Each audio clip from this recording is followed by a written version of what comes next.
Bonjour à tous. I will speak French. C'est vrai que, comme on le disait, ce moment, cette COP a quelque chose d'historique.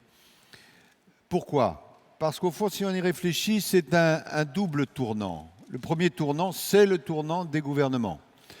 On a vu lundi dernier ce qui ne s'était jamais vu en un même lieu, en un même jour, 150 chefs d'État et de gouvernement dire il faut absolument lutter contre le changement climatique. 185 pays sur 195 ont déposé ce qu'on appelle en anglais INDC, leur contribution pour dire comment dans les années qui viennent ils vont agir. C'est un changement, c'est un tournant extraordinaire au niveau des gouvernements. Mais le deuxième tournant, et ça c'est l'Action Day, c'est qu'il y a aussi un tournant au niveau des sociétés. C'est-à-dire qu'on a bien compris qu'il ne s'agit pas simplement pour les gouvernements d'agir, mais il faut aussi que les entreprises, les collectivités locales, les ONG, les associations, les particuliers agissent. Et c'est cela, l'Action Day. Alors, cette Action Day, elle a une histoire. Je ne vais pas remonter très loin, mais il y a quelques éléments qui, moi, m'ont frappé. Je me rappelle encore lorsque le secrétaire général des Nations Unies, Ban Ki-moon, a invité à New York toute une série d'acteurs. C'était en septembre 2014. C'était tout à fait le même esprit, c'est-à-dire il faut agir et il faut rassembler tout le monde pour agir.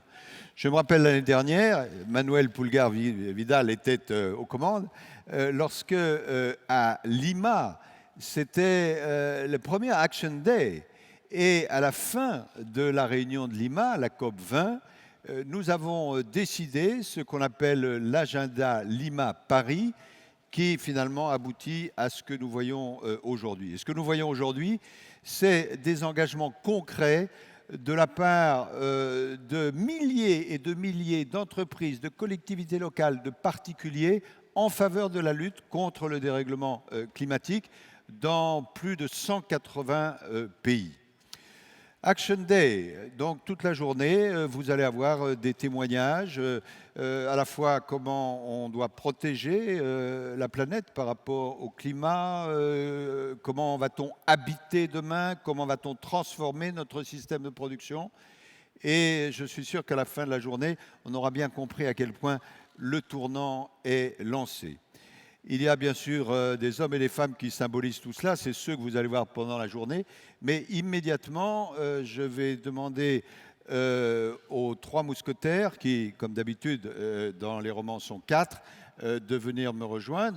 Je les cite, il y a Manuel Pulgar Vidal, qui est mon prédécesseur à la tête de la COP 20 et mon ami.